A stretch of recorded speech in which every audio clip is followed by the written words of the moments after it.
everyone. Thank you so much for joining us this Sunday evening. I hope that all of you have had a good weekend. And to those of you who haven't been to any of our webinars, we at Garak Budaya have been hosting a series of different webinars on different topics. They've been ranging from decolonization, Malay studies, and today we are finally going to turn our attention to GLCs. They have been in the news a lot recently. This will be the central focus of our discussion today. So pleased to have with us Professor Terence Gomez, Professor of Political Economy at the University of Malaya. He has written several books, some of which are very relevant to today's discussion. He specializes in state market relations and the linkages between politics, policies, and capital development. And serving as moderator is Cynthia Gabriel, founder and executive director of C4. C4 stands for the Center to Combat Corruption and Cronyism. She has previously served as the executive director of the Malaysian human rights organization SWARA and as vice president of Paris-based Global Advocacy. So, yeah, without further ado, I'll just turn it over to the both of you, and I hope that we'll have an informative discussion this evening. Thank you very much, William. Thank you also to Garak Budaya for putting together this very important forum. And thank you for inviting me to moderate a very, very critical topic this evening. And to everyone who has tuned in to this forum, we thank you for spending your Sunday evening with us. We can guarantee one thing, that it's going to be a pretty interesting conversation with none other than Professor Terence Gomez, who has shown excellent leadership and expertise on building narratives around this very important subject matter. So I would really like to get us all into the mode of GLCs, of government-linked companies, and of the key topic that's before us, which is elite feuds and money politics in Malaysia.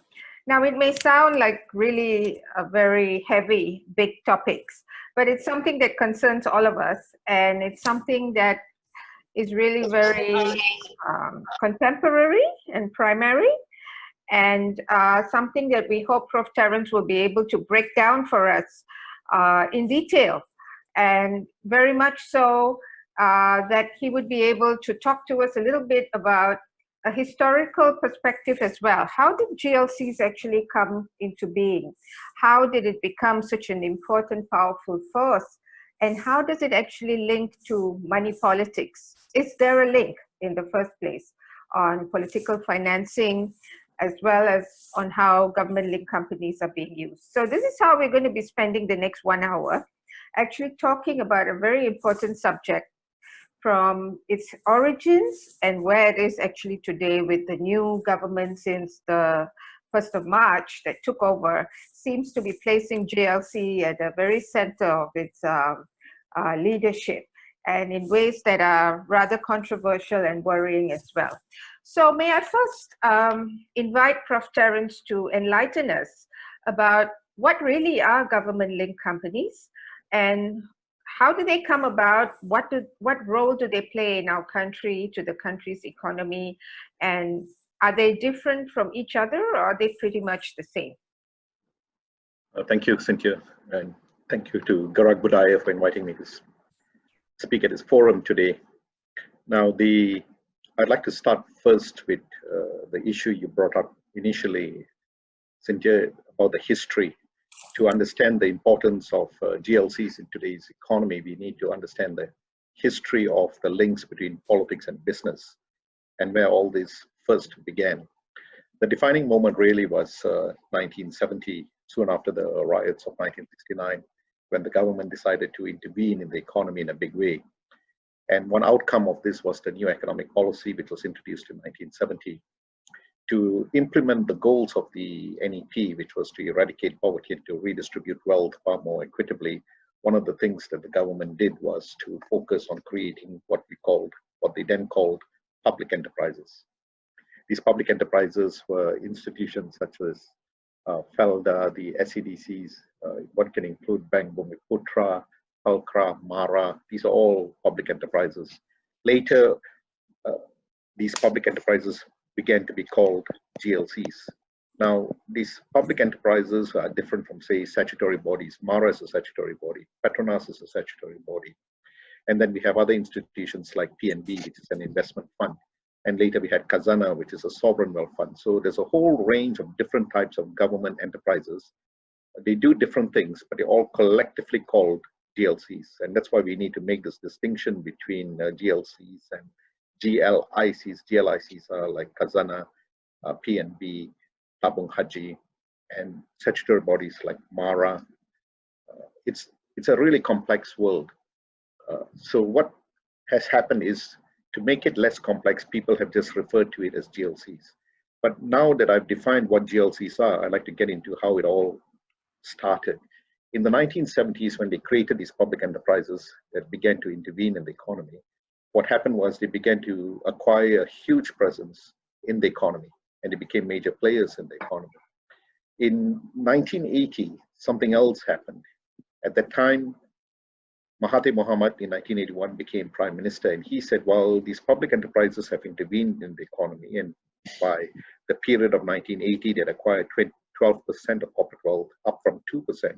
He said it's not enough. What we need to do is to create corporate captains, Bumiputra corporate captains. Another phenomenon also emerged in the 1980s, that's political parties began to go into business. This phenomenon of parties in business was already prevalent from the 1950s. With MCA in business, and then later UMNO went into business with a company called Fleet Holdings.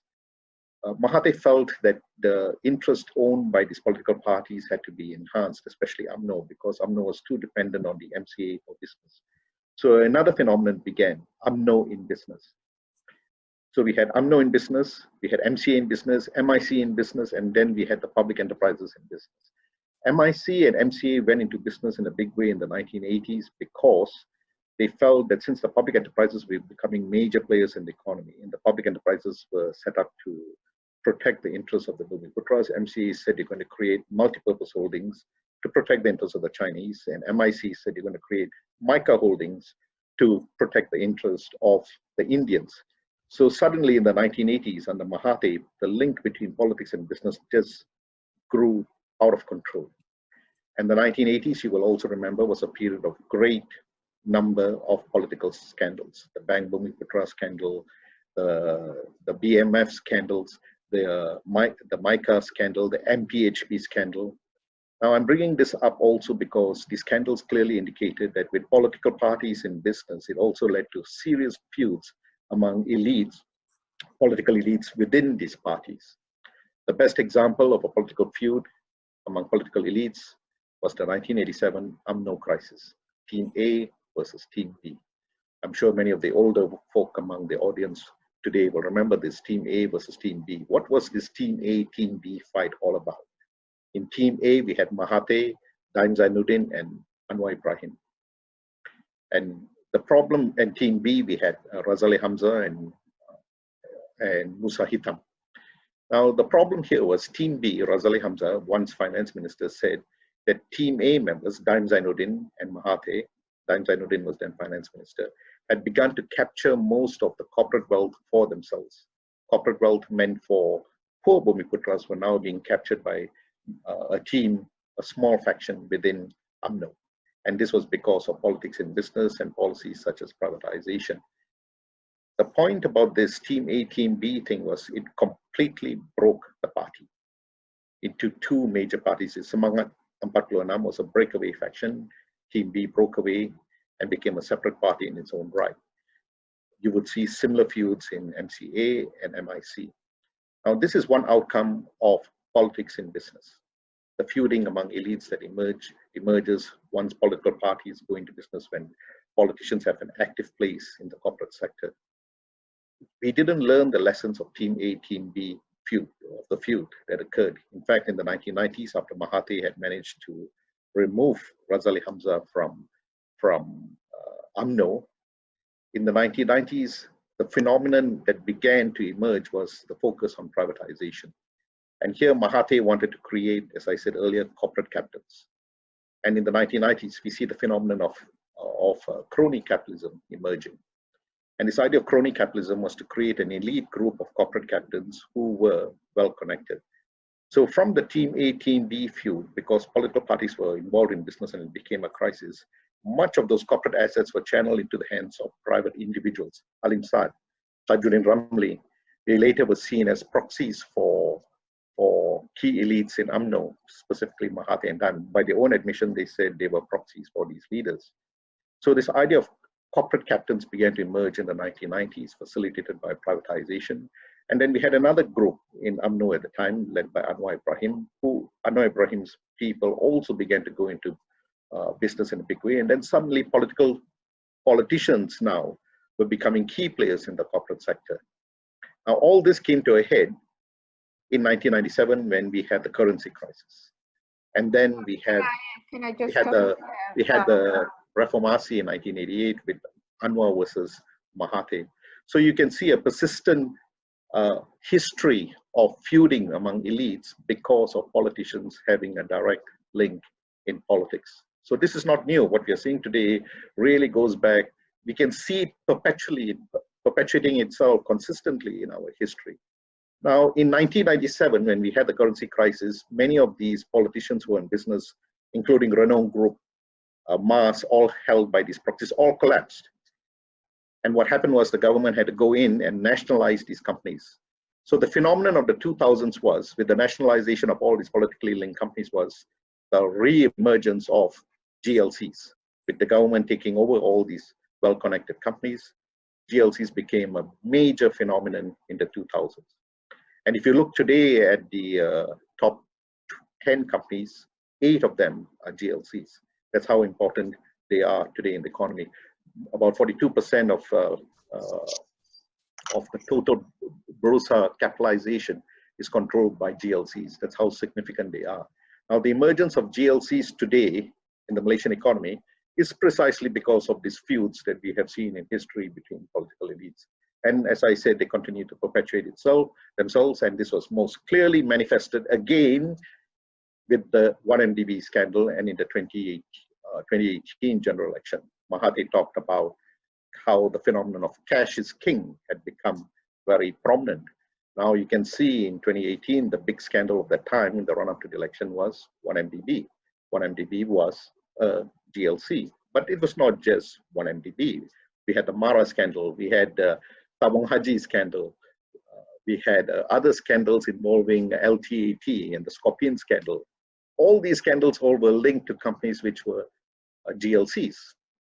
So again, we see the problem of politics and business, GLCs captured by politicians and used to serve their own interests, leading again to feuds between political elites.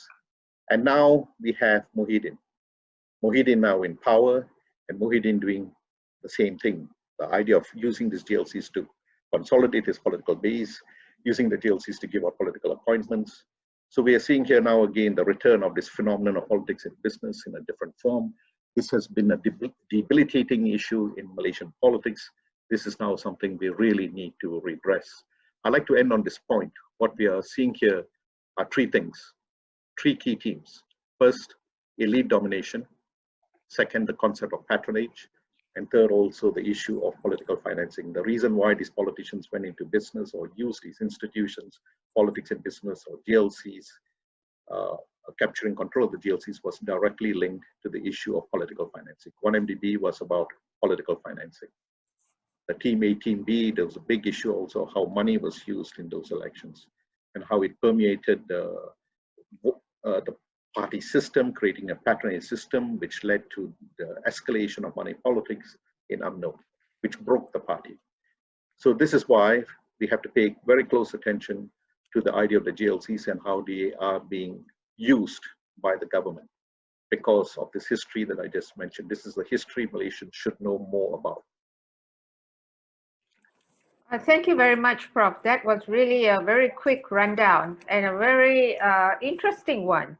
But I think one of the questions that maybe you would address in the coming conversation is it normal for politicians to actually get into business? Is this something that happens in other countries as well? Or is it something to do more with governance and the management of GLCs? I mean, is it even an acceptable phenomena that politicians can actually get into business and control the private sector? No, this is not normal. In fact, when I did my PhD, I studied this phenomenon of political parties in business because it was an abnormal phenomenon. You don't see political parties holding assets in the corporate sector. There's a conflict of interest situation here. On one hand, you're the government. On the other hand, you're the governing party and you're in business. So you're the regulator as well as a key participant in the corporate sector. Surely conflict of interest situations will arise. And of course they did. And then one consequence of politics in business or political parties in business was the escalation of corruption. So this is not a normal phenomenon. Another reason why we are very careful about this is because this is a governance issue. It's a governance issue because why do political parties go into business? Why do politicians go into business? Why do they use GLCs also? It's linked to the phenomenon of wealth accumulation. The whole idea here is to accumulate wealth, and this accumulation of wealth can be seen from two perspectives, from the perspective of the institution and from the perspective of the individuals, the party members themselves. Institutions, political parties want to go into business because it's a mechanism to raise funds which will allow them to have the upper hand during election campaigns. They have more money than the opponents. There's no regulation on how this money is spent, where the money is coming from before the election. It's only during the elections that they monitor this. But even during elections, they only monitor how much a candidate spends. They don't monitor how much a party spends. So these are all loopholes we have in the Election Offences Act. Now, the idea of wealth accumulation is not just for the party. The idea of wealth accumulation also is for party members. UMNO, as you know, became a party of business people when originally it was a party of basically teachers. Now, why did people join UMNO to go into business? Because under the new economic policy, one aspect was about redistributing contracts, giving contracts and rent, other kinds of concessions, licenses to Bumiputra business people. So they entered UMNO because it was an avenue to get access to these concessions from the government. These concessions were actually meant for poor people or for the general Bumiputra, but it was captured by UMNO members themselves. And so entering politics became a mechanism for getting rich quick. Now, this is the problem if you will get if you allow politicians to go into business. That's why we must make it very clear. Politicians should not be allowed to enter into business. Okay. I just want to end with one more point. You know, it's not so simple. You can say this, but it's not so simple. In a democracy, you cannot stop business people from entering a party. We cannot dictate who can or who cannot join the party. But I am saying that we have to make this distinction because it can lead to the issue of state capture. If business people, today the phenomenon that we are seeing is prominent businessmen are joining political parties. If you look, the Bintulu MP is a very rich businessman. The Jalao MP is a very rich business tycoon. The Sagamat MP is a very rich businessman. Now we are beginning to see the phenomenon of politicians, businessmen entering politics. And why are these businessmen entering politics? They want to capture control of the state. And if they capture control of the state, then they can dictate public policies. And if they can dictate public policies, this becomes an avenue through which they can also further enrich themselves. So this phenomenon of politics and business has to be really well monitored if you want to ensure transparency, accountability, and good governance in government. Wow. I mean, this is really, really scary, actually, the way in which we're talking about elite feuding. You mentioned so many things. I just wanted to just put a marker here that we touched the issue of patronage politics. Of course, political financing is the big one, and also on conflict of interest. So it is not normal that politicians get into business. And then it's also about businessmen getting into politics for state capture. So the nexus between business and politics is something that I think is really critical. But coming back to the subject of GLCs, could you just maybe break down a little bit? What are the difference, or what is the difference between federal level GLCs, state level GLCs? Is there an index? Is there somebody actually developing a roster or some kind of register to look at the numbers of GLCs? What are state GLCs?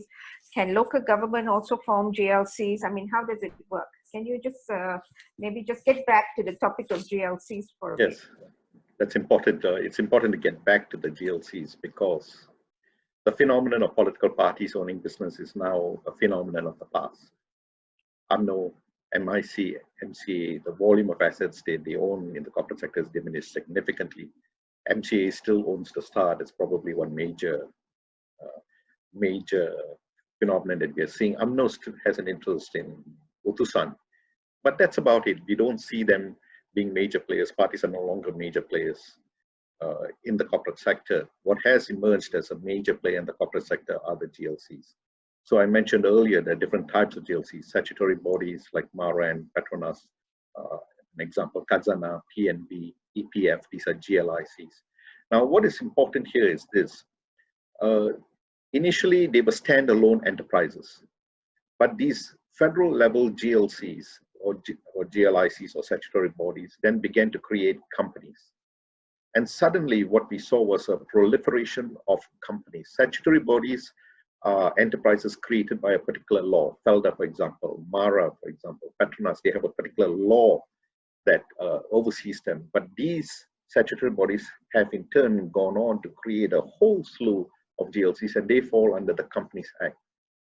We have not been able to account as to how many GLCs have been created by the statutory bodies. Khazanah is a sovereign wealth fund. They own a lot of GLCs. PNB, they own a lot of GLCs too. EPF has interest in a lot of GLCs.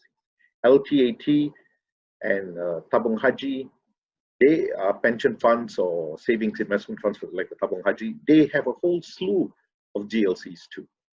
So what has happened now is we have seen the escalation of companies owned by these enterprises. And I can tell you now, even the government, the federal government has no clue how many GLCs there are.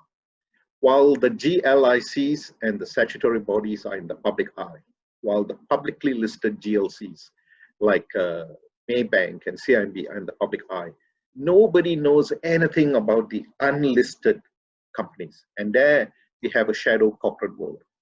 And the politicians love to have the shadow corporate world because nobody knows about it. In fact, today, William, the moderator, was telling me, and William is very well informed, he also knew very little about the GLCs until he started reading up about it. And he's not alone. Many people have told me that. They just don't know what this GLC world is all about. And politicians love it, to have a shadow corporate world where there's a lot of wealth accumulated there, where they have access to it and control over it, which they can abuse to their interests, and nobody knows about it. At the state level, the same thing is happening. At the state level, we have enterprises known as Chief Minister Incorporated or Menteri Besar Incorporated. We have the SEDCs. We have SADCs for agriculture. So we have religious-based institutions at the state level too. So even at the state level, the whole slew of holding companies or public enterprises, which in turn own a lot of GLCs. And if you go down to the state level, and if you do a study of that, and we haven't done in all 13 states, but we have done in about 7 of them, we have found the volume of GLCs at the state level is just huge. And politicians at the state level love having control of Chief Minister Incorporated or Menteri Besar Incorporated because, again, there's no oversight of this enterprise. The Chief Minister is in full control of CMI or MBI, allowing him then to have enormous access to the corporate sector through the GLCs that he has created. Now, this is important because all these GLCs become an avenue through which they can appoint directors to these companies. These directors get a stipend. This stipend is then channeled into the political system. These GLCs become a mechanism where the government, state governments can channel contracts to these GLCs, which are then channeled down to party members or to the general electorate. Nobody has been able to quantify this volume of GLCs in Malaysia. At the federal level or at the state level, we have not done it because it is just out of control. Now, this is what we were talking about. Mahathir, in 2018, when he was running as in the election as an opposition leader, he talked about the GLC world and he called it a monster. Why did he call it a monster? Because Mahathir knew this GLC world and how complex it was. Mahathir knew because he helped create it. He was the founder of this monster, if you like. The problem here is this. If we don't know how big this GLC world is, can you imagine the volume of wastage that is going on here? Can you imagine the volume of patronage that is being practiced through this GLC world, the shadow world? How much money is being invested in this GLC world, this shadow economy that we know nothing about? If you go to Kelantan, for example, they have huge number of GLCs, and when we look at the Kelantan GLCs, they had a huge number of past members who were directors of the GLCs. And when we went to Penang, we went to Selangor, we went to some of the other states too, Pahang, Kedah, it's the same thing. We went to Sarawak PBB, same thing. So here, this is important. In 2018, what important phenomenon emerged? A lot of political parties, different political parties were in control of the 13 states. 8 different political parties were in control of the 13 state governments. That meant 8 different political parties now had control over Chief Minister Incorporated or Menteri Besar Incorporated and had their control over a major GLC world. This is why even after the 2018 election, when Perikatan came to power and they promised reform of the GLC world, they didn't do it. So what this indicates is whether it's Perikatan or Barisan Nasional, it doesn't matter.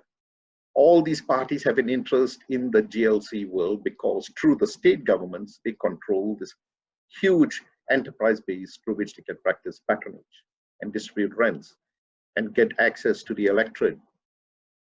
This is an important point because what that means is if all political parties are in it, not all, that 1 or 2 are not, PSM may not be in this. If you don't have control of a government, you don't have control over the GLC world.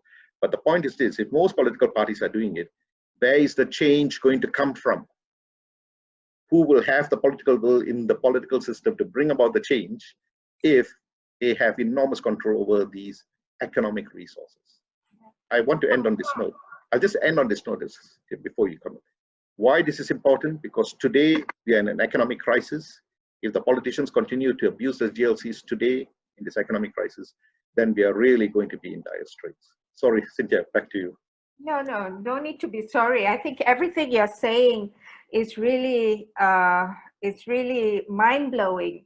And the fact that there doesn't seem to be any form of governance or administration on GLCs. So are we correct in understanding that it also doesn't get reflected in the national budget, for example? Or all these are off-budget expenditures?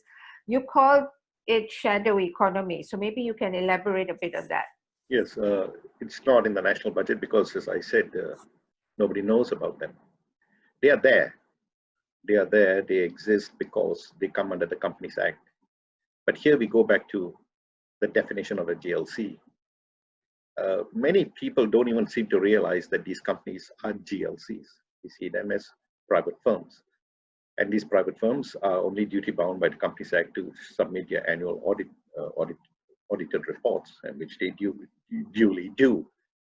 But whether they are part of the government system, they are not reflected in the government system. That's why we were arguing when we were talking about the reforms. It must be very clear, whoever's in government, they must do a complete stock taking of what are GLCs. When we wrote the book Minister of Finance Incorporated, we focused only on the 7 GLICs. But when we did just the 7 GLICs, we were shocked to realize that they had control of such a huge volume of GLCs, of companies registered under the Companies Act, which nobody knew about. And then if you draw the linkages, the networks, it just grew. You know, GLIC will own a GLC, the GLC will own many subsidiaries, they're also GLCs, and these subsidiaries will also then own subsidiaries, and they have associate companies. It just became a complex world, a huge complex world. And the ties were all ultimately connected back to the Minister of Finance. Minister of Finance incorporated the book that we wrote about as a holding company. Now, we thought when Perikatan came to power, there will be an attempt now to quantify this GLC world at the federal level as well as the state level. But let's just focus on the federal level because Perikatan had power at the federal level. I thought that Mahathir would do it because he himself referred to this as a monster which was used to finance political elections, giving them an unfair advantage and so on and so forth. It had led to corruption, or like 1MDB, as well as the Tabung Haji scandal, the Pelda scandal. He said we must reform the GLC world, but they didn't do it. There was no attempt to reform the GLC world. Why? Because as soon as they returned to power, even Perikatan realized when they came to power, this was a world which they can use to consolidate political power, particularly in the Malay heartland states. If you look at Bersatu's links in or control or presence in the Malay heartland states of Kelantan, Terengganu, one Kedah, they barely won. Pahang, they were doing badly. They really needed this GLC world, which had a lot of presence in the Malay heartland world, to practice the political patronage, to garner electoral support. So there was no political will on the part of Perikatan to do it, and they could do it also with the GLC world because nobody would know they were doing it. And that was my biggest disappointment with Perikatan. Mahathir should have known better. He knew what he had created. He talked about it in the election campaign, but when he came to power, he too had no political will to change it because he recognized, and this is the point, how the GLC world can be a mechanism to accumulate political power by using the economic resources available to them. Okay, on that note, I think we all recognize that the 22 months of power in which Pakatan Harapan led Malaysia, there were many things that could have been done. And definitely the issue of GLCs and political financing was not something that was really very easy and forthcoming in the area of conversations on reforms with them. But there was something though that seemed to be cooking or baking in an oven. And it was something called the Political Financing Act. And I also remember just a couple of days ago over the MECC radio show, you said something about the need for a GLC Act. I'd like to probe a little bit about whether you think a Political Financing Act can manage and administer GLCs better, or do we also need a separate GLC Act? Yep. And what does it actually mean now if there was ever going to be these two acts coming into force? First, let me say this. Political financing is one thing. The GLCs are another thing. They're completely different issues. It's just that politicians have connected the two. GLCs were never meant to serve as a tool for political financing. When GLCs were first created, for example, Mara and Felda, they were created to help redistribute wealth more equitably. It was for land reform, for example. Mara was supposed to provide education services. Then we had institutions like PNB. They entered into the economy to redistribute equity among ethnic groups far more equitably. So they had a social goal to play. And in the initial years, that's what the public enterprises or the GLCs were doing. As I said, the turning point was in 1980 when Mahathir came to power. Mahathir began to move away from the social dimensions of what the GLCs had to do to make them become a prominent player in the business world. And that's where things began to get a lot more murky. And then this business world, the GLCs, public enterprises and political parties in business, that began to deeply influence political financing. And then the nexus emerged between political financing and GLCs. But in actual fact, they're two separate things. So let me deal with them separately. Do we need a Political Financing Act? Yes. Political Financing Act is about the financing of politics. It's about financing of politics during general elections and state elections. And I would argue, and I've said this when we talked about the reforms of political financing, we also have to look at political financing during party elections, because that's where you see the most money politics. When money politics emerged as a major phenomenon, it was in UMNO, and we talked about money politics within UMNO, and the volume of money spent in UMNO elections in the 1980s and 1990s was just stupendous. And then later we saw that the money politics practice within UMNO was permeating into the general elections too. Najib did that very effectively in 2013. He took money politics, which was really a party phenomenon, and made it a general election phenomenon. So we now really needed a political financing act, but this became extremely clear after 1MDB occurred. But I want to go back a bit to 2008. In the run-up to the 2008 general election, at that time we saw the rise of institutions or NGOs like BERSE, and BERSE talked about money politics and clean elections, and they talked about issues of political financing. A key supporter of BERSE was the opposition parties, including on the issue of money politics and political financing, to level up the playing field. And then in 2008, something very interesting happened. 5 state governments fell to the Perikatan, or they were known by a different name at that time, the opposition. But 2 states in particular are important, Selangor and Penang. Selangor and Penang are important because they are highly industrialized states. If you look at the most industrialized states in Malaysia today, the 3 most industrialized states are Johor, Penang, and Selangor. And 2 of them were now under the control of DAP and PKR. In 2009, I wrote up a paper, a set of reforms for political financing, and I thought, very good. In 2008, the opposition did very well. Now the opposition got a huge presence in parliament. They will support our endeavor to clean up this money politics mess and make sure political financing is done in an open, transparent way. When we went to meet the opposition at that time, these leaders of these parties said no to us when it came to reforms of political financing. I was shocked. And why did they say that? Because these parties now had control of major industrialized states, and it appeared that they may even be able to capture power. And suddenly, they were getting a lot of financing from businesses. By their own admission, they said they were suddenly able to draw a lot of funding from the private sector. And there was no will after that on their part to do it. Of course, Perikatan Nasional was very clear they were not going to do it too. As one leader in Perikatan Nasional told me when we went to see him about reform of political financing, because Najib had said when he came to power in 2009, he said it, we are going to reform political financing because we must stop corruption and patronage and rent seeking. And one key issue we have to deal with is political financing. And then he didn't do it. He didn't do it. And the leader in the Perikatan Nasional told me the reason why we're not going to reform political financing is if we do it, UMNO will lose power.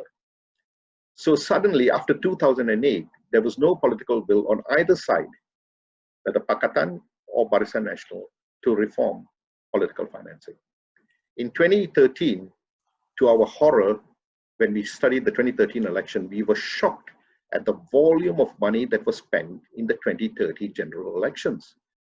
I visited every state in the country in the 2013 election, and I couldn't believe what I was seeing. Even Lim Guan Eng, leader of the DAP in the state of Penang, where a lot of money was pumped into Penang, openly said, where is all this money coming from? And I remember thinking, well, when we told you in 2009 to reform political financing, nobody in the DAP supported us either. And now they're seeing the consequences of this. Later, the next defining moment was 2015, when the 1MDB scandal broke. When the 1MDB scandal broke, we were told that it was political donations apparently coming from Saudi Arabia, a huge volume of money. What was it? 2.6 billion ringgit went into the personal account of the then Prime Minister Najib, who said this was a donation for political activities. He said that it was a donation, and by law, he's right. There's no law against donations to an individual, a politician. And he's right. There was no law on foreigners giving donations to politicians. These were all suddenly exposed, and all that money went into, or much of it went into, the 2013 general elections. I'm giving you all this history to show you why Political Financing Act is so important. You're seeing the repercussions of not having that act in 2013. And even then, this is the interesting point. Even then, in 2018, in the run-up to the 2018 election, while much was said about 1MDB, and Najib even went on to form a consultative committee on political financing led by his minister, Paul Lowe, to look into political financing, to say, because they apparently said they needed to revamp or check and put a stop to all this nonsense that we're seeing in political financing. And they came up with some recommendations, but the recommendations only was for a law, not for institutional reforms to ensure independent institutions can monitor political financing and act without fear or favor. They just wanted to create a law, but we know if you just create a law, the law can still be used by institutions controlled by powerful state to prevent opposition from making inroads into elections. This was most clearly seen in the case of Singapore. When they introduced a political donations, it appeared to be promoting transparency in the financing of politics, but basically it hampered opposition from getting access to funds. So we used to argue, I used to argue with Paul Lowe on this point. I said, you cannot just introduce a law, you must bring about institutional reform. He didn't. But what is also interesting is in the run-up to the 2018 election, while Perikatan made a big hue and cry about the point that 1MDB was a major scandal, a kleptocracy and so on, and correctly so, when it came to political financing, they were reticent about it until a lot of pressure was put on them, and eventually it went into the manifesto. In fact, I told the Perikatan people, we've come out with a whole set of recommendations, just take these recommendations and run with it. Why do you want to just put a one paragraph on political financing in the manifesto? But anyway, it went into the manifesto. And when they came to power, for 2 years they were in power, and they said the legislation was being prepared, but until they fell, we didn't see that act. Now we were told they were just about to present it. But why so slow in this issue of the Political Financing Act? It clearly suggested that, again, I come back to my point, little political will by politicians, because if you have a Political Financing Act, there has to be great transparency. There will be great transparency. We will know who is funding the parties. We will know they cannot fund individual politicians. No more will we see this idea of money flowing into the private accounts of individuals like we saw in the case of Najib Razak. And it may still be happening today because we don't have that. That's why the Political Financing Act is so important. The GLC Act, meanwhile, is separate because, as I said, the GLC were created to do social good, public good. But then they became a tool for this nexus between politics and business, for the distribution of rents, the practice of patronage, and so on and so forth. Do we need GLCs? Yes. Do we need the statutory bodies? Yes, these are important statutory bodies. Khazanah is important. Statutory bodies like Keseda, Ketengah, they do a lot of social good in rural areas. Do we need institutions like PNB, EPF? Of course we do. We need to monitor these GLCs very well. Do we need GLCs in certain sectors of the economy, say in utilities, in telcos, in banks? I would argue yes. So we have different types of GLCs, but there's no overriding commission overseeing them. There's no act to monitor that they are well managed. That's a separate issue. And that issue also needed to be reformed. Now we thought the government, Perikatan, when they reformed the government in 2008, they will do both things. Reform the GLCs, and second, reform political financing. On both, they didn't. And the tragedy of that is, look at what's happening today. Look at how Muhyiddin's government is using the GLCs. The tragedy of that is we're going to go into a general election very soon. So they say we may have a general election very soon. The financing of this general election, where will much of the money come from? Probably from the GLC world. A repeat of this phenomenon. Is there any will on the part of the current government to bring about reforms of the GLCs? No. Are they even talking about reforming political financing? Definitely not. There's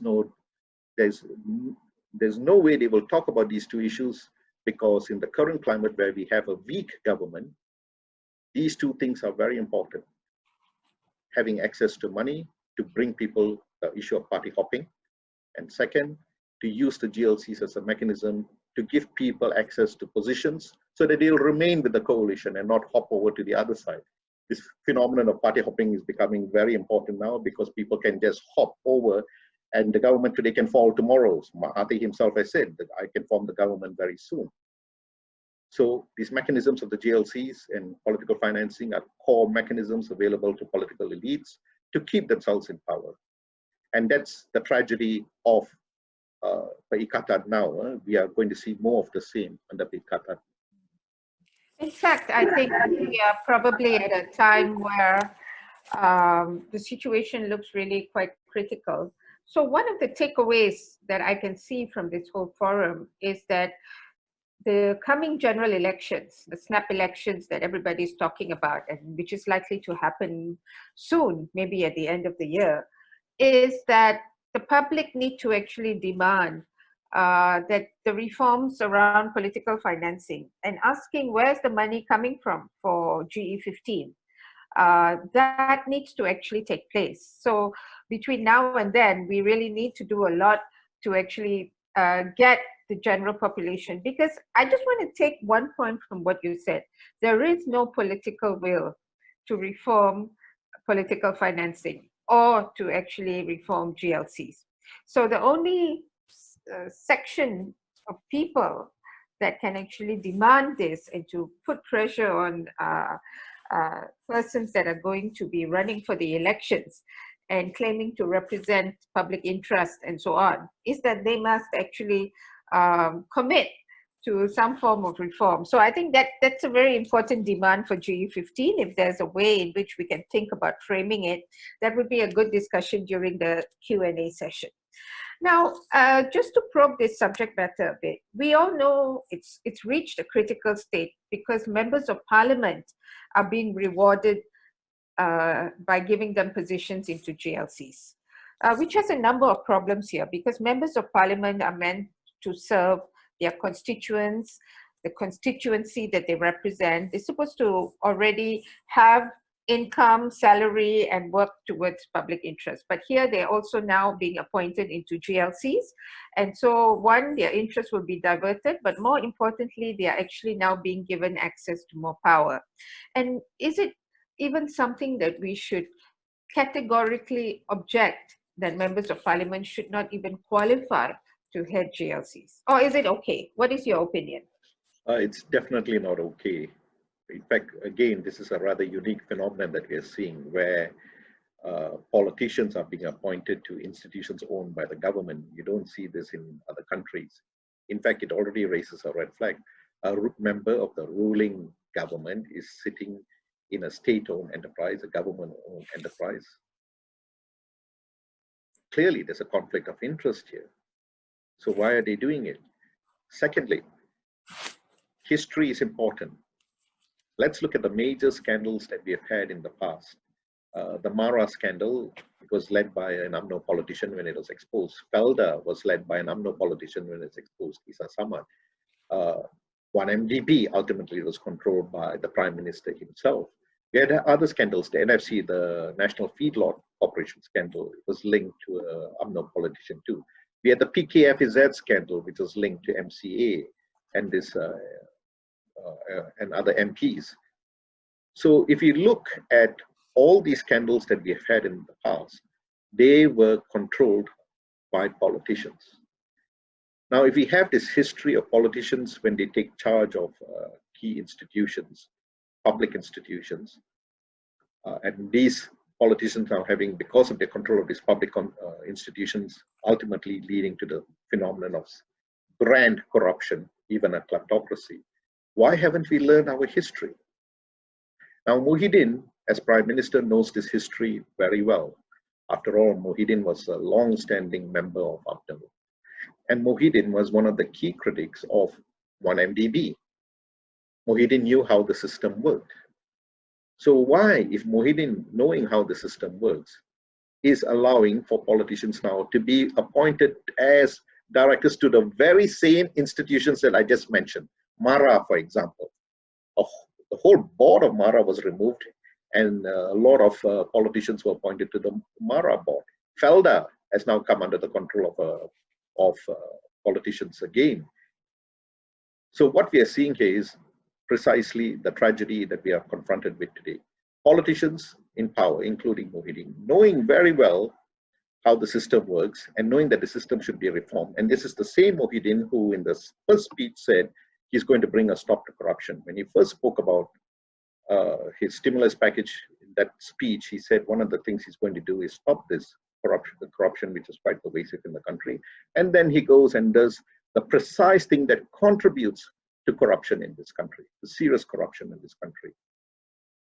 So clearly, again, our history should be the telling factor. Our history tells us politicians, when you put them in the boards of GLCs, you're opening the road for serious corruption. So why is Muhyiddin doing this? He is doing it because, and this is the takeaway, it's a mechanism to prevent, as I said, party hopping, to prevent exit, keep people within his control. Mahathir himself said it, the people on my side, but they're hopping over to the other side because they're getting all kinds of concessions from the government. And this is why, as I said, the GLCs are a major tool for politicians which they can use to consolidate power. You're seeing it now. It's out there in the open. Everyone can see it, how the game is played and why GLCs are so important. But there's another tragedy here.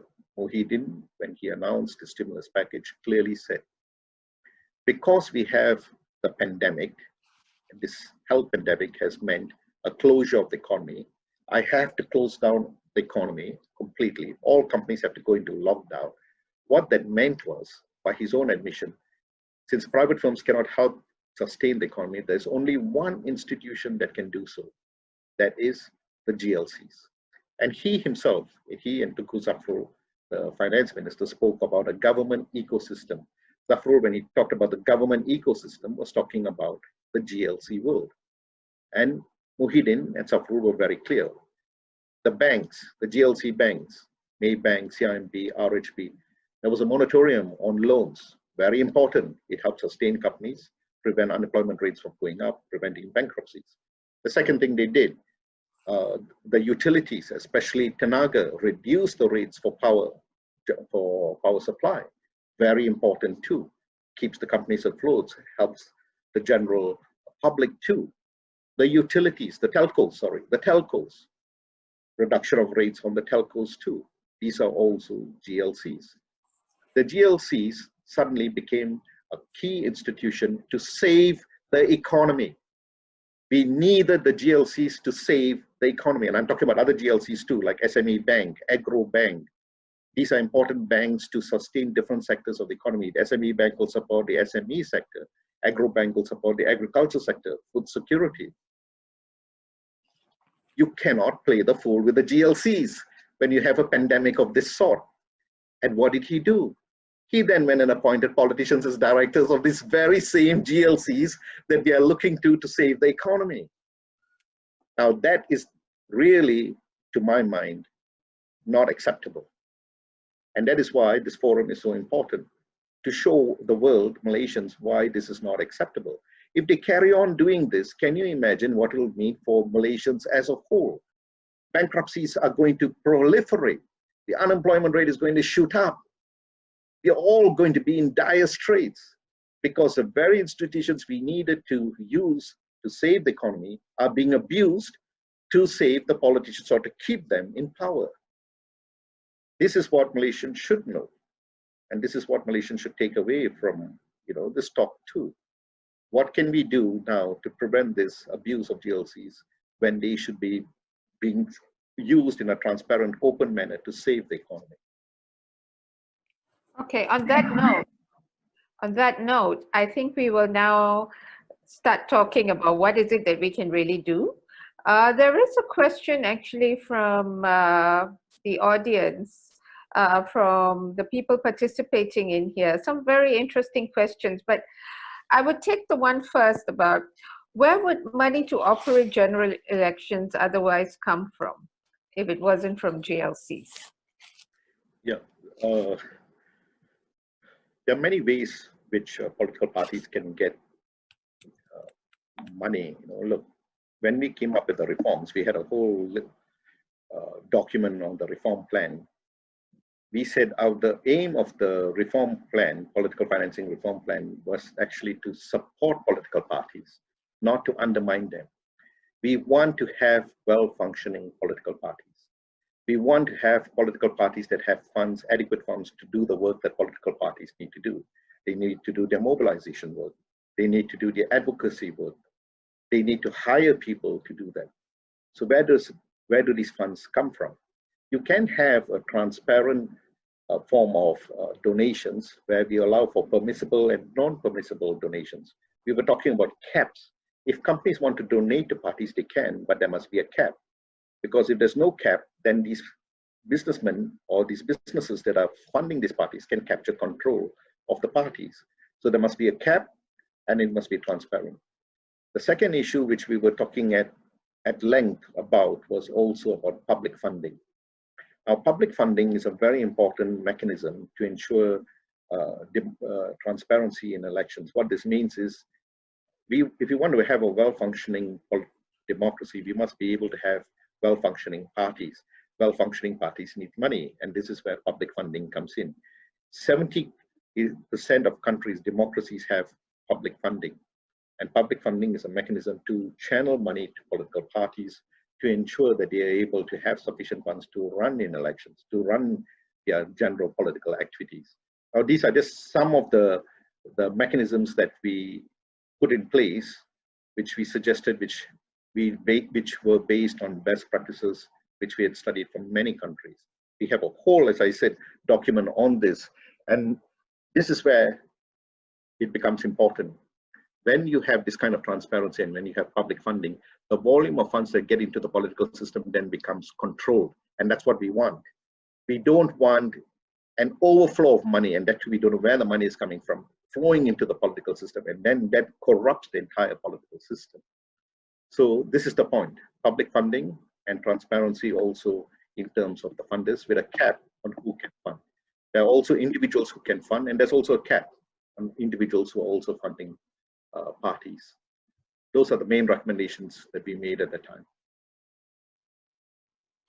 Perhaps another way or approach should also be to get businesses to raise their voices on looking at political financing legislation as something that could also protect better corporate governance.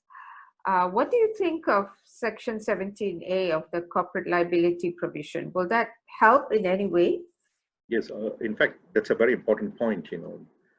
After 2008, Cynthia, when suddenly the opposition had control of important states like Perak for a short while, and then Penang and Selangor, businessmen had a problem.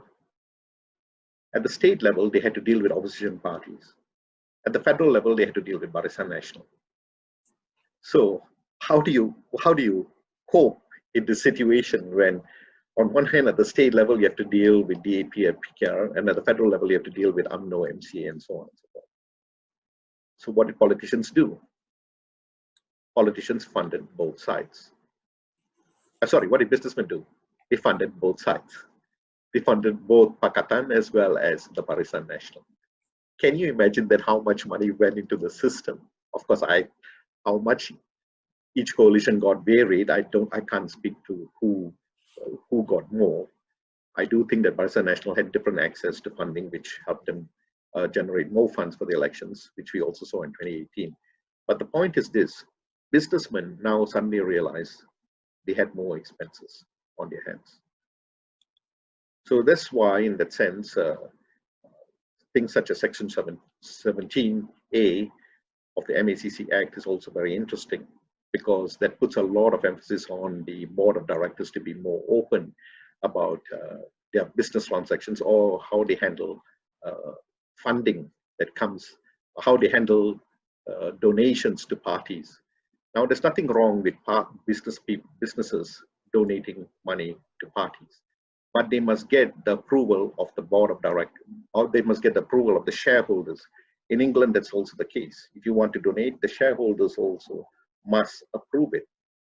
Now, board members or management cannot channel money to political parties without having the express approval of the shareholders, or it being made open and transparent. This is important also because if a businessman or if a business gives funding to a political party, a ruling political party, then if they get a contract from the government, then this becomes problematic. It must be clearly an arm's length relationship. There must be open competition also in getting the contract from the government. So there are all these complex issues that come into play. Section 17, I liked it very much. 17A, I liked it very much because it puts a lot of pressure on the board of directors and the senior management to act in a manner where they are, the whole company becomes accountable for what they do. This will prevent these kinds of practices that we are seeing in the public sector from occurring. This will also put a cap also, I feel, or at least there will be more transparency in terms of how even the GLCs are used. How will the GLCs use? You were talking more about private sector firms. I would say this also applies to the GLC world. GLCs, we know, are a major source of financing in the political sector. GLCs are also used, I didn't mention this earlier, I want to bring it up. We have what is known as corporate social responsibility.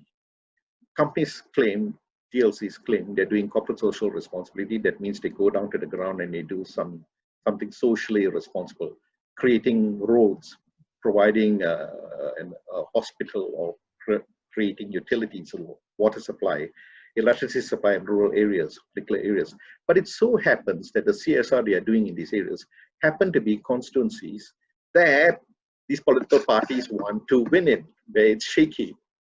Is that an abuse of the company? Of course it is. So these are other things too, which 17A will draw attention to, if this comes out. Why exactly did you do these things? What was the purpose for such CSR activities?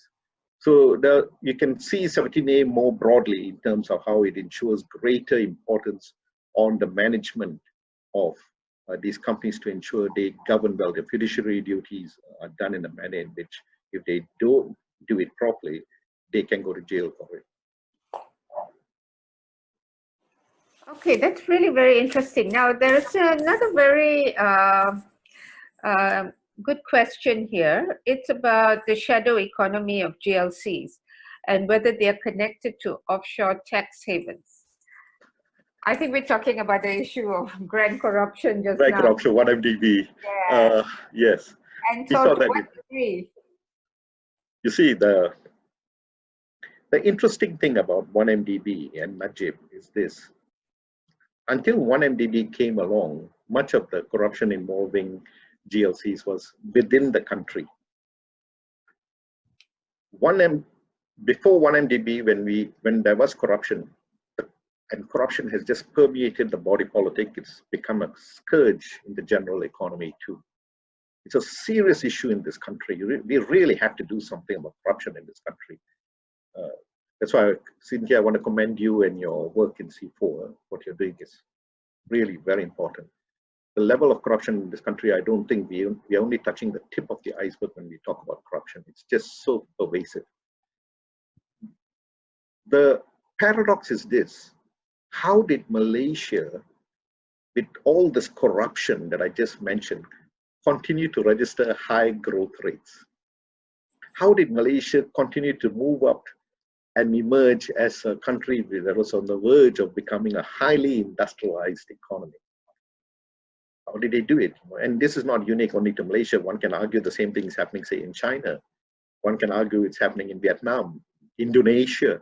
How did these countries continue to grow phenomenally, at the same time have corruption of such a huge scale?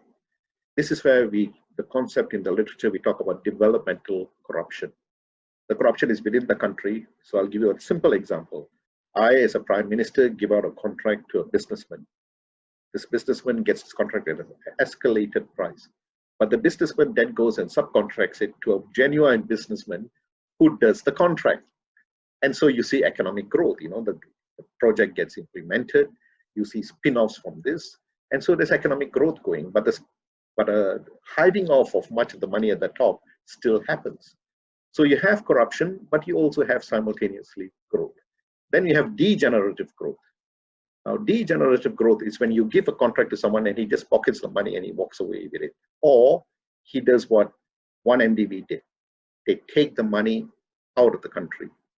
In developmental corruption, we saw the money still in the economy, still functioning within the economy. We saw businesses still benefiting from the contracts that were giving out. It was subcontracted, yes, but the projects got done. Some of the projects were not well done and so on and so on, but that's another issue. But whatever it is, it was within the economy.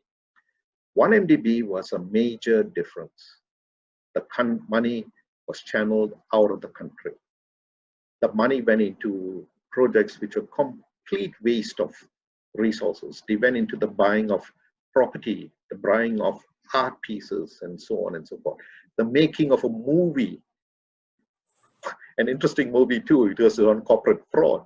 What an irony. What was so productive of all these investments?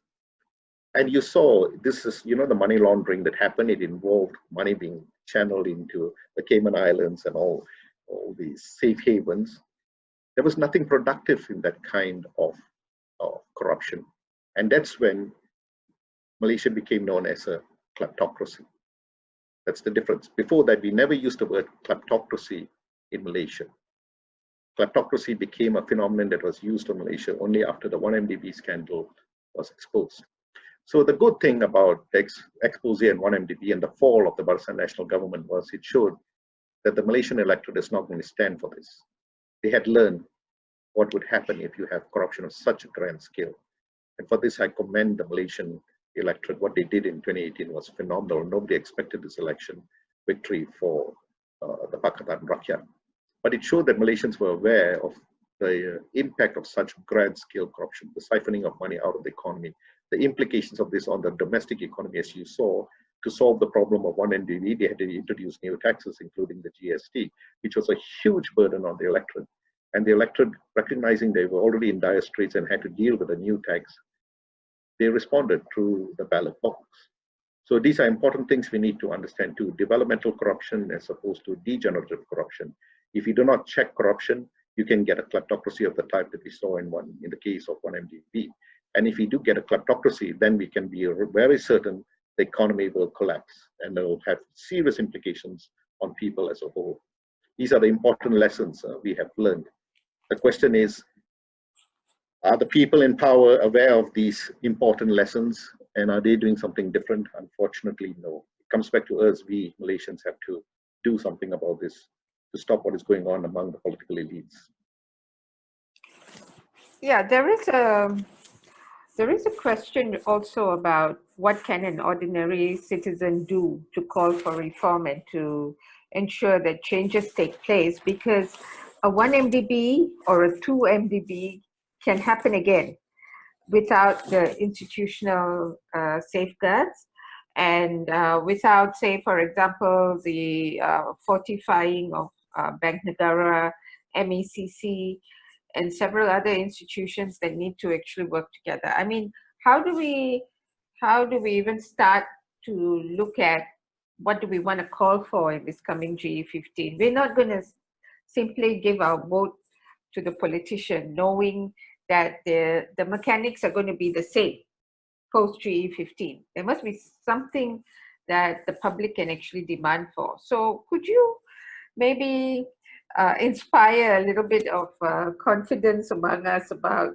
some real tangible things that we can call for in the reform of GLC and political financing, knowing that the elite feuding will take place, the power grab will continue, and that, you know, it might be very difficult to depend on politicians per se to live out the public interest and expectations that we want. So what tangible things can we do between now and the lead up to GE15?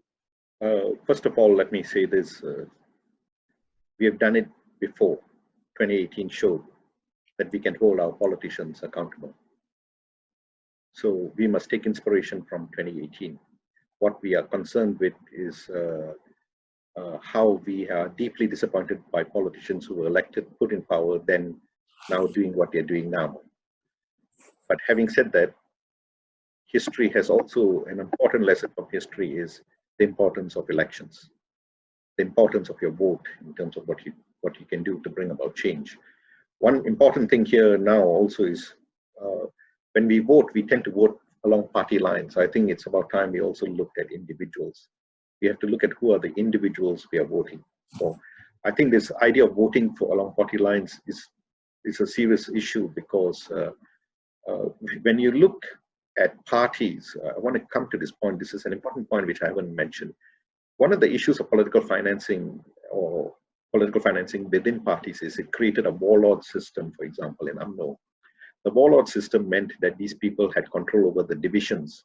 And Najib, for example, according to Tunku Razali, in one statement said, sent about 50,000 ringgit a month or some astronomical figure to the divisions to make sure that they were well financed. These warlords became extremely powerful in that sense. And so what this meant was young candidates couldn't come up in UMNO 2.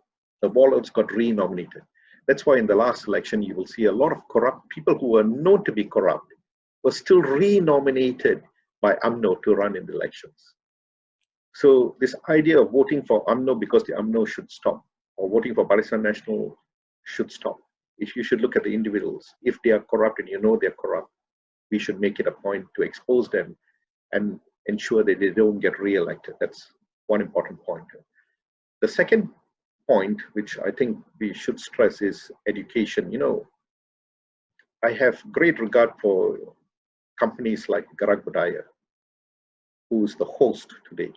Gerak Budaya, for example, has spent a lot of time trying to come out with important publications that talk about the very issues that we are discussing today.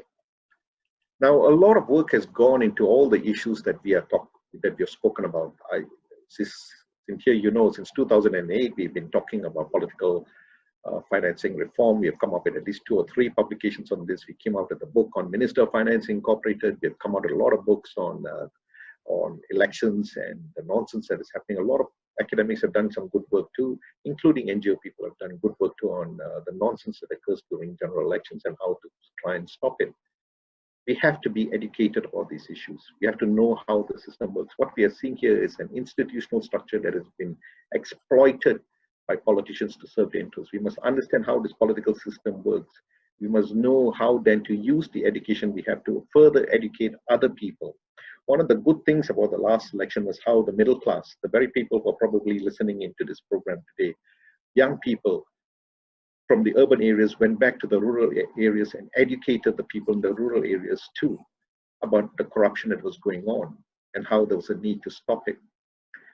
I feel we should, even if you are just one person, there's so much we can do in learning about the problems, understanding how it works, and then using that knowledge also to further educate other people. Join NGOs, for example, the NGOs now which have been doing a lot of work in these areas and who are trying to put a lot of pressure on politicians to buck up and stop the nonsense that they are doing. Let's talk about emerging as a really strong, cohesive unit. If we are cohesive and strong, we can put pressure on the politicians to abide by the rules. And this is important, especially in the run-up to election when they need our support. So these are the reasons why also we are having this forum. This forum is a basis of education. When we started this talk, I clearly said, this was, you said it also, Cynthia, why are we having this forum? To educate people about GLCs. Nobody knows much about the GLCs. But as you can see from this talk, suddenly you're realizing what an important phenomenon they are in the political system. You are realizing how they can serve as a tool for political financing. They can serve as a tool to capture electoral support.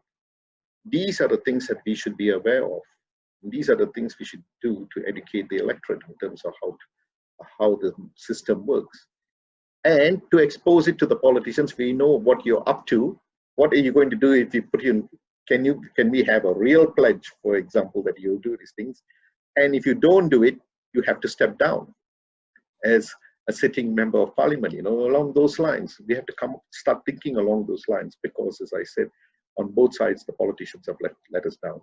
That's why we need to have these talks, think about a proper strategy that we're going to put in place, but it starts with you and I. You know, we make a commitment to bring about this change and work collectively then to do so. Well, thank you very much for that. I mean, every time I listen to you, I never fail to get inspired, really.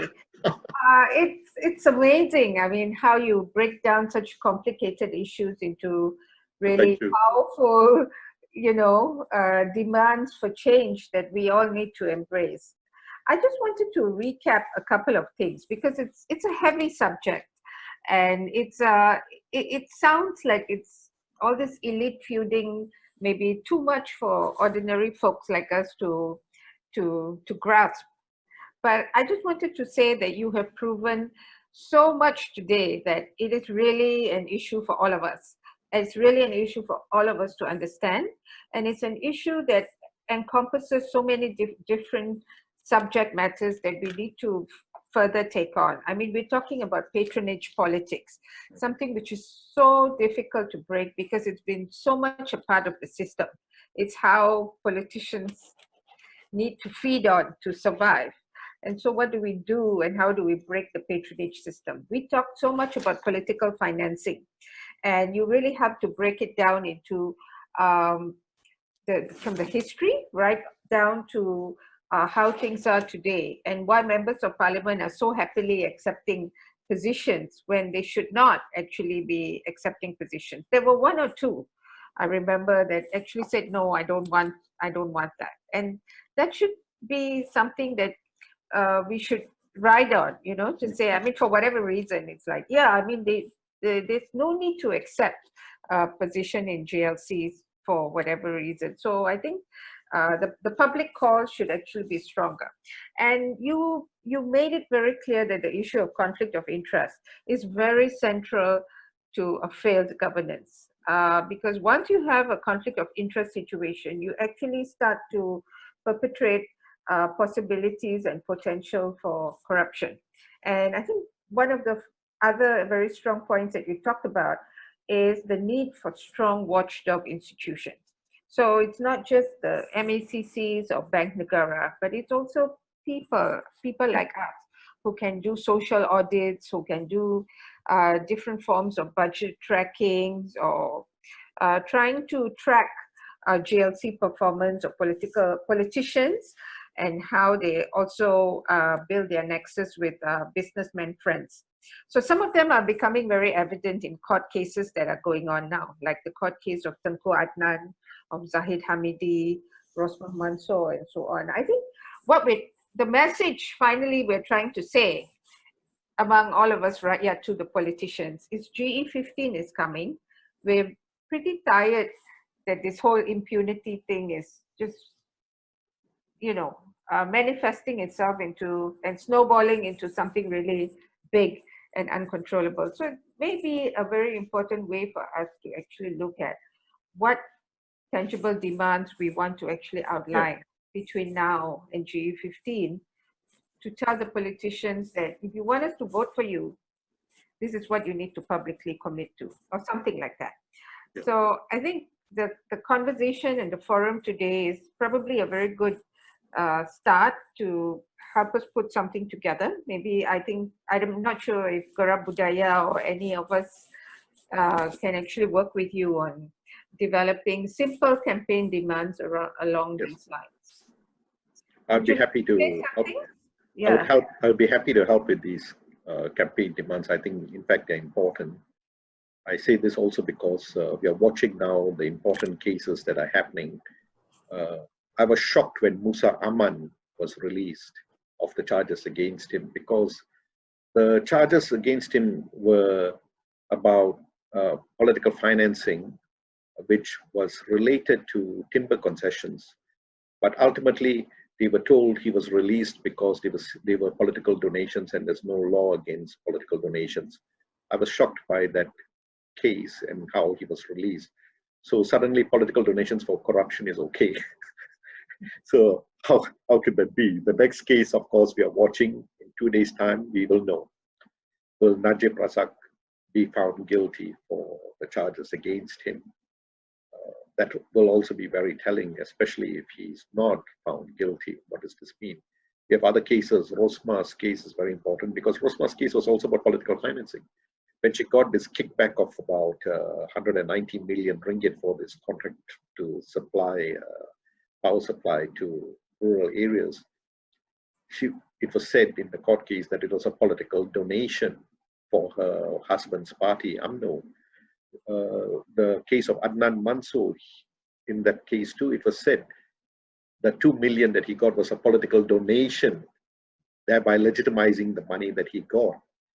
If all these people now are going to be exonerated because these are all political donations, which is legitimate, then what does this say about our whole political system? What does it say about elites who can get access to such huge amounts of money and then not get prosecuted for it?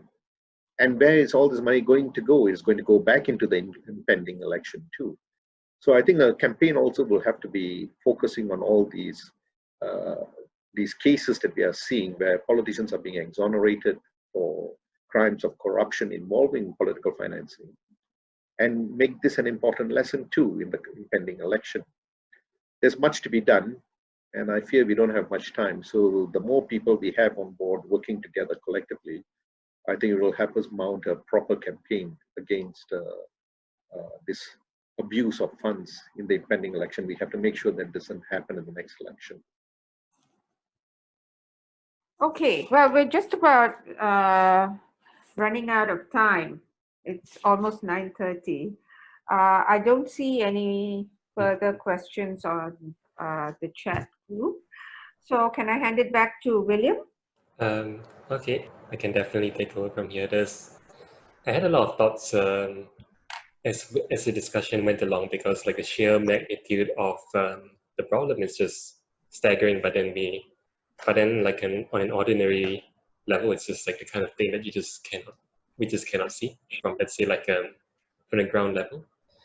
Then the other thing that occurred to me again is the idea of the importance of forums and getting the ideas across. And to be honest, I'm not sure whether our forums will just kickstart any sort of further discussions or not, because it's, on one hand, we like to, at least on our part, when we hold these kind of discussions, we hope that they will go somewhere, but then ultimately we just really cannot tell what kind of effect it will have. So I'm really hoping that something can come out of this. But of course, Professor, you've done amazing work in this field and actually getting knowledge out there. And Cynthia, the work you're doing for C4 is of paramount importance in this situation. So I guess for us, Gerak Budaya, we always function as a space for discussions. But then, I guess ultimately, once we have those discussions, it's a matter of seeing how it works out in the real world, off the screen, whether this translates to actual political change, actual restructuring, and legislation, regulation, all of that. So if I may, William, if I may just make a closing point, I do think this forum can be used also as a tool to educate. That means whatever you have recorded here, if it's edited and put up as a space for people to come and learn about GLCs, for example, and political financing, that's also helpful. And I'm hoping Gerak Budaya will do that. You can even disseminate this in the public domain so that people begin to learn or understand what GLCs are all about and how it has a direct impact on their lives if they are abused, especially in the current economic climate that we are in. Actually, that's something that we can definitely do. And actually, there's a couple of comments that actually echo another thought that I had. I guess it's also a matter of the language that we are using. Well, because I think the problem is because for a lot of our discussions we're also limited by language. So that I mean it's also sort of like race and class issues that come into play because of that. So I suppose it's I guess also the other thing is somehow to find a way to basically break across those kind of like language barriers and have something not just in English. The idea is, because there's the whole idea of English being an egalitarian language, but then ultimately it's also bound up by social. It's also bound up by your own economic position, and that kind of thing. So I think definitely having something in Malay, we definitely would have Yes, I to do agree. that. Okay. Actually, you know what? See, on Gerak Budaya's part, we're going to see what we can do to get this discussion out as far as possible to as wide an audience as possible. Because I mean, ultimately, we're all rakyat, so we still need to find. We need to find a way to collectively demand some kind of change, in some kind of concrete action. So I guess that pretty much brings us to the end of the discussion. Any final comments? No, none on my part. Thank you, Gerak Budaya, for hosting this. Thank you very much, Cynthia, for being the moderator.